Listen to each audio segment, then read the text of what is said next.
एक symbolic handshake तो हुई, हाथ मिलाए राहुल गांधी और नरेंद्र मोदी ने, लेकिन जो युद्ध की तैयारियां हैं वो कल से चल रही थी।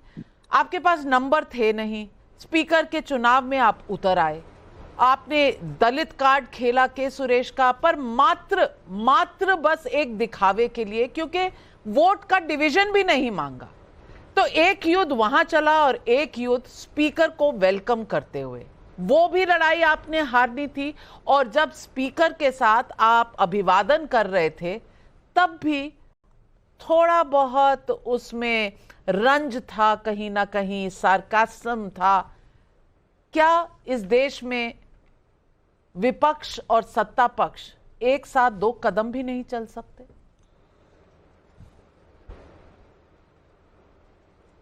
जो आज दृश्य दिखाई दिया और जिसकी आपने प्रशंसा की, वो तो इस बात का संकेत करता है कि पक्ष और विपक्ष एक साथ चल सकते हैं, लेकिन ये दोनों को ही तय करना पड़ेगा, दोनों तरफ से ही उदारता दिखानी पड़ेगी, दोनों तरफ से ही मोहब्बत दिखानी पड़ेगी। मुझे जहाँ तक ये बात है कि केवल एक औपचारिकता हुई, मुझे डॉक्टर कुंवर बेचैन की दो पंक्तियां याद आती हैं कि पहले तो ये हौले हौले यूं ही हिलते डुलते हैं और दिल के दरवाजे हैं आखिर खुलते खुलते खुलते हैं। अब आज विपक्ष ने इतनी सहृदयता दिखाई कि स्पीकर चुने जाने के तुरंत बाद नेता विपक्ष ने उनका स्वागत किया, उनके साथ जाके आसन तक छोड़ के आए। अगर इस सहृदयता को और आगे बढ़ाना है तो ये नेता सदन और स्पीकर महोदय के हाथ में रहेगा कि वो किस तरह का व्यवहार आगे आने वाले समय में करते हैं। उधर से व्यवहार अच्छा होगा तो इधर से भी व्यवहार अच्छा होगा।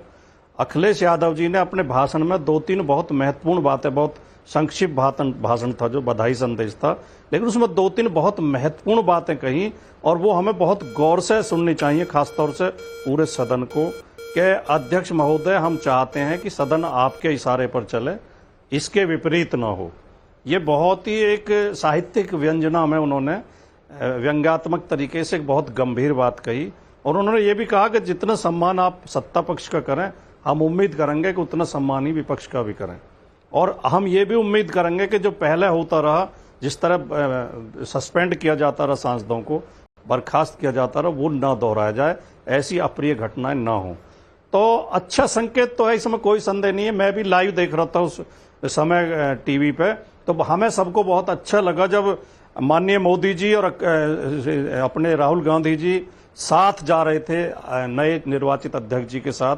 तो अच्छा लगा कि एक लोकतंत्र में, सभ्य लोकतंत्र में ऐसे दृश्य बार बार दिखाई देते रहने चाहिए कि हमारे देश में सत्ता पक्ष और विपक्ष कोई शत्रुओं की तरह व्यवहार नहीं करता है, देश हित में मिलजुल के काम करते हैं। तो ये अच्छा संकेत है। आपको लगा जब आज पहले ही दिन लोकसभा के अध्यक्ष ने भी इमरजेंसी पर बात कही और उसके बाद शोर शराबा भी हुआ, 2 मिनट का मौन भी नहीं हुआ, वापस हम उसी ट्रैक पर चले गए हैं जिस पर थे?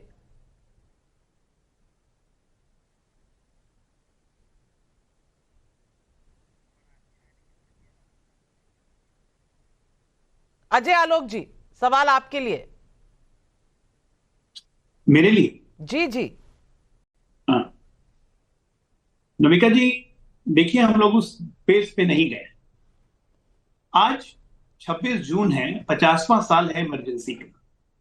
नई लोकसभा है, नवनिर्वाचित स्पीकर, जो कि एक बहुत संवैधानिक पद होता है, जिसकी बहुत सबसे महत्वपूर्ण पद है लोकसभा में। अगर 26 जून के 50वीं एनिवर्सरी पे हम संविधान को बचाने के लिए, लॉ बनाने के लिए संसद बनाते हैं, जिस संविधान की हत्या की गई थी 50 साल पहले, उसको अगर आज हम नहीं, स्पीकर साहब, आज नहीं उठाएंगे तो कब उठाएंगे? जिस तरह हम 15 अगस्त 26 जनवरी नहीं भूल सकते हैं, उसी तरह हमें 26 जून पर 25 जून की रात, 26 जून जब रेटिफाई किया गया था संसद में, ये कभी नहीं भूलना चाहिए कि देश को किस तरह से, आजाद देश को फिर से गुलाम बनाने की कोशिश की गई थी, संविधान की हत्या की गई, और आज उसी संविधान को अपने हाथ में लेके लोग घूमते रहते हैं। माननीय मुलायम सिंह यादव ने इसी इमरजेंसी के खिलाफ संघर्ष किया। जनेश्वर मिश्रा, मुलायम सिंह यादव, लालू यादव सब जेल गए, लाठियां पर लाठियां खाई, लेकिन अब वो लाठी कैसे लॉलीपॉप में बदल गई 2024 में, ये भी देश देख रहा है। एक प्रस्ताव लाया गया था, निंदा प्रस्ताव, उम्मीद थी कि सदन सर्वसम्मति से इस निंदा प्रस्ताव को पास करेगा कि देश में इमरजेंसी जैसी घटना कभी नहीं होनी चाहिए, जो है वो निंदनीय है। उस निंदा प्रस्ताव के खिलाफ भी नारे लगने लगे। तो चरित्र क्या हुआ कि आप इमरजेंसी को जस्टिफाई कर रहे हैं। ये देश के सामने आया है आज, क्योंकि लाइव टीवी में पूरा देश देख रहा था कि निंदा प्रस्ताव के खिलाफ कौन कौन नारे लगा रहे थे। इसका मतलब कि सब इमरजेंसी को सही मान रहे थे। तब बाप इमरजेंसी को सही नहीं मानते हैं, बेटा इमरजेंसी को सही मानता है। यह हमारे आज का राजनीतिक विषय। दादी इमरजेंसी लगाती है और पोता संविधान के हाथ में की शपथ लेता है। ये डुप्लीकेसी है, हिपोक्रेसी नहीं है तो क्या है। और मैं तो धन्यवाद देता हूं लोकसभा स्पीकर का कि उन्होंने अपने पहले संबोधन में आज लोकतंत्र के इस काले अध्याय को सबके सामने उजागर किया, प्रस्ताव लाए, मौन रखने को कहा, और जिन जिन सांसदों ने यह मौन नहीं रखा, इस प्रस्ताव के विरोध में नारे लगाए, उनका सच्चा चरित्र देश के सामने आया कि कितनी संविधान में इनकी आस्था है। संविधान बोलने से नहीं होता है, संविधान को मानने से होता है, संविधान को फॉलो करने से होता है, जो आप लोग कभी नहीं करते थे। कमलाकर त्रिपाठी जी, ये सवाल तो सही है, ये सवाल तो सही है कि इस देश में अगर इमरजेंसी आपातकाल किसी ने लगाया तो कांग्रेस पार्टी ने लगाया।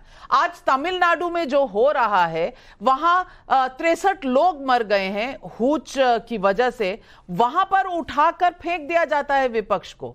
वहां संविधान ठीक है, अगर तंज कसना है तो वो सिर्फ लोकसभा में, क्योंकि यहां आप विपक्ष में हैं और सत्ता पक्ष को आपने चलने नहीं देना। यह सवाल तो आपसे पूछा जाए। देखिए नाविका जी, दो बातें कहना चाहूंगा आपसे। सबसे पहले तो आपको बता दूं, जो हाथ मिलाने की बात हो रही थी, राहुल जी ने तो इसी संसद में मोदी जी को गले लगाने की भी बात की थी। और आंख मारना कौन सी गलत सी चीज है अपने किसी कुलीग को। लेकिन उसका खामियाजा क्या मिला? इस देश ने इसी संसद में रमेश विधुड़ी जी को एक अपने ही कुलीग फेलो पार्लियामेंटेरियन के लिए कटुआ, मुल्ला और न जाने क्या क्या बोलता देखा गया। इतनी बड़ी बड़ी बातें सुनने के बाद भी तत्कालीन अध्यक्ष जो वर्तमान में भी हैं, उनका कोई उस पे एक्शन नहीं आता है। और हमारे नेता संसदीय दल को अधीर रंजन चौधरी जी ने नीरव मोदी बोला और उसमें एक्सप्लेन भी किया कि बंगला में नीरव मतलब मौन, ये हर चीज पर मौन है, मणिपुर पर मौन है, उस पर सस्पेंशन होता है। 150 सांसदों को सस्पेंड कर दिया, 150 से ज्यादा सांसदों को संसद से सस्पेंड कर दिया जाता है। और ड्रैकोनियन लॉज जो हैं, जो 3 दंड संहिताएं और एविडेंस एक्ट और ये लाया जाता है, बिना चर्चा के ले आया जाता है। ये इस देश की संसद में ये हो रहा है कि पिछले पूरे सत्र में डिप्टी स्पीकर का पद जो है वो खाली रखा गया।